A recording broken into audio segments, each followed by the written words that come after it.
Tous les jours, nous mangeons de la nourriture comme de la viande, des fruits et légumes, des céréales, mais encore du poisson. Mais savons-nous vraiment d'où provient cette nourriture et comment est-elle produite? En effet, au sein de la filière agricole, il existe plusieurs types de production qui évoluent au fil du temps avec les nouvelles technologies.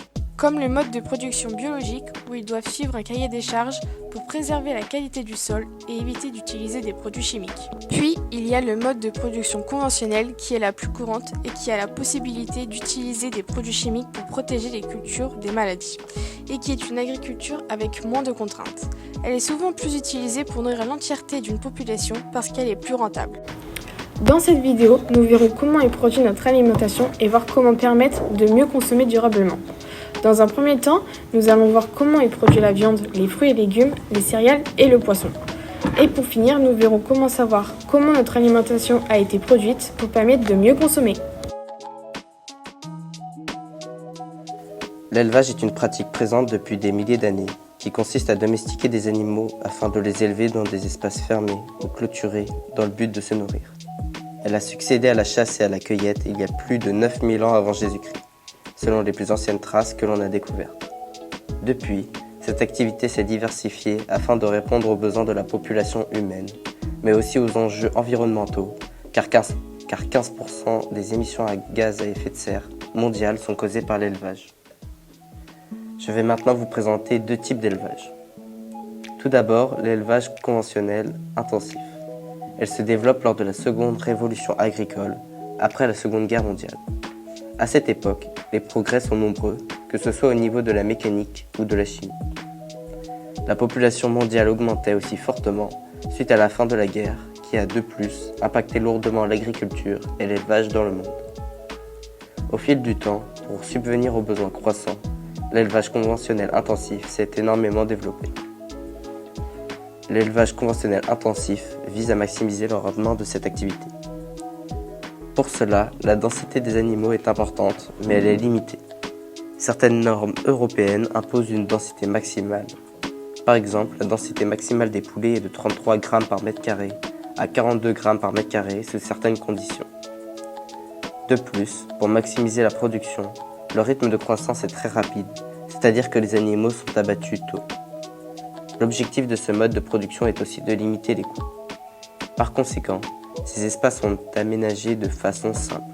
Le but de cela est juste de répondre aux besoins vitaux des animaux, avec des points d'alimentation et de distribution de l'eau, ainsi que la litière qui est dispersée sur le sol. Mais encore, l'éclairage quotidien reste faible, ce qui fait que les animaux sont élevés dans la quasi-obscurité. Encore une fois, des normes européennes imposent des règles. Une luminosité minimum de 20 lux et une période d'éclairage de 18 heures minimum leur permet de ne pas être constamment dans le noir. De nos jours, ce type d'élevage paraît idyllique afin de répondre à la demande croissante de la population. Cependant, l'élevage conventionnel intensif est vivement débattu. En effet, elle est souvent accusée d'être la cause de maltraitance animale, avec le cannibalisme ou la perte de notion de sommeil, mais aussi de déforestation, d'émissions de gaz à effet de serre, de pollution de l'eau et des sols. De nos jours, les consommateurs ont de plus en plus tendance à s'orienter vers de la viande provenant d'élevages raisonnés, biologiques ou durables. Ces types d'élevage doivent suivre des règles afin que ces productions respectent au mieux la préservation de l'environnement. Afin de garantir une viande considérée comme biologique par exemple, les règles à respecter sont nombreuses. Par exemple, en fonction du nombre d'animaux élevés, la superficie de leur lieu de vie doit être adaptée. L'alimentation des bêtes peut provenir d'agriculture biologique ou de pâturage. Le gavage est interdit. Les castrations et les cornages sont réglementés. Et les espaces extérieurs doivent être libres d'accès par exemple.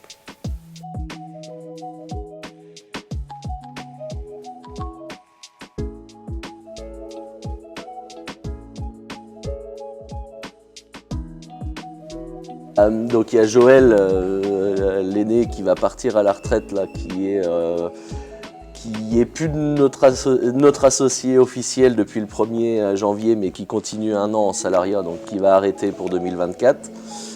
Papa qui va arrêter 2025. Donc aujourd'hui, dans les plus jeunes, il y a Morgane qui s'occupe de toute la partie commercialisation, vente, réseau, tout ça donc sur la ferme. Il y a Simon qui va arriver là en installation donc pour remplacer Joël en janvier 2024 et moi qui m'occupe donc sur toute la partie élevage. Impacté dans le positif en fait, parce que c'est vrai qu'on se lançait, donc c'était courant 2020 si je peux dire, donc on se lançait, donc ça nous a aidé un petit peu à attirer cette clientèle vers chez nous pour revenir du local. En fait les gens avaient pour obligation de ne pas circuler à plus de tant de kilomètres, donc c'était à nos avantages, donc on a profité un petit peu de cette pandémie, si on peut dire, si c'est un profit, et pour vraiment créer cette structure de vente. Et aujourd'hui, ça continue et ça a permis de fidéliser aussi une clientèle. Et donc on est dans une bonne phase aujourd'hui où on a quand même quasiment 1000 clients sur notre carnet d'adresses. On fait beaucoup d'animations aussi à la ferme, donc c'est ce côté aussi un petit peu festif, sympathique aussi, qui fait que la clientèle reste et nous est fidèle aujourd'hui. En 10 hectares, on a en fonction des années 40 à 50 hectares de surface de vente, c'est-à-dire on fait des mélanges céréales, maïs, on va avoir un peu de luzerne et après tout le reste, ça fait à peu près 170 à 180 hectares d'herbe et le reste en céréales, qui est tout bien sûr pour l'autoconsommation de la ferme. Parce que ce que j'ai pas dit, c'est que c'est une ferme bio aussi. Donc il faut être autosuffisant à 100%. Donc aujourd'hui on l'est. Donc, on a eu, en fait, l'historique un petit peu, c'est qu'on avait 150 vaches laitières, on a voulu changer du tout au tout. Et on s'est rapproché sur l'Aubrac qui correspondait à nos terrains, à la rusticité de la race. Et on s'est dit, mais pourquoi pas faire le pas tout de suite? Aujourd'hui, la demande en bio est de plus en plus, c'est de plus en plus recherché par une certaine clientèle. Donc on s'est dit après, on s'est adapté. Donc on s'est dit, si les gens ne veulent pas manger bio, mais c'est pas grave, c'est la même viande. Et si les gens veulent manger bio, ben, ils peuvent l'avoir. Donc en fait, c'était des charges à respecter donc par rapport déjà aux animaux, suite aux écornages, à la castration. C'est des dérogations qu'on est obligé de demander. On a l'obligation maintenant d'engraisser nos animaux dehors. Sur la partie végétale, ben forcément pas de produits chimiques. Donc voilà. Beaucoup aussi, c'est beaucoup en lien avec tout ce qui est bien-être animal. Oui. La paille est achetée pour la litière. Mais bon, aujourd'hui de la paille bio, ça se trouve pas ou quasiment pas. Quel prix est rémunérateur pour qu'on puisse gagner notre vie? Donc on a pris le problème à l'envers, donc on a établi un prix net qu'on dispatche en fonction de ces différents points de vente que j'ai cités. Donc nous aujourd'hui on valorise notre viande à 6,50 € net. On est obligé de faire intervenir, on est obligé de mettre des antibiotiques. Donc sauf si ça peut se soigner ou pas, ou n'importe quoi par d'autres moyens, mais dans des cas urgents, on n'a pas le choix.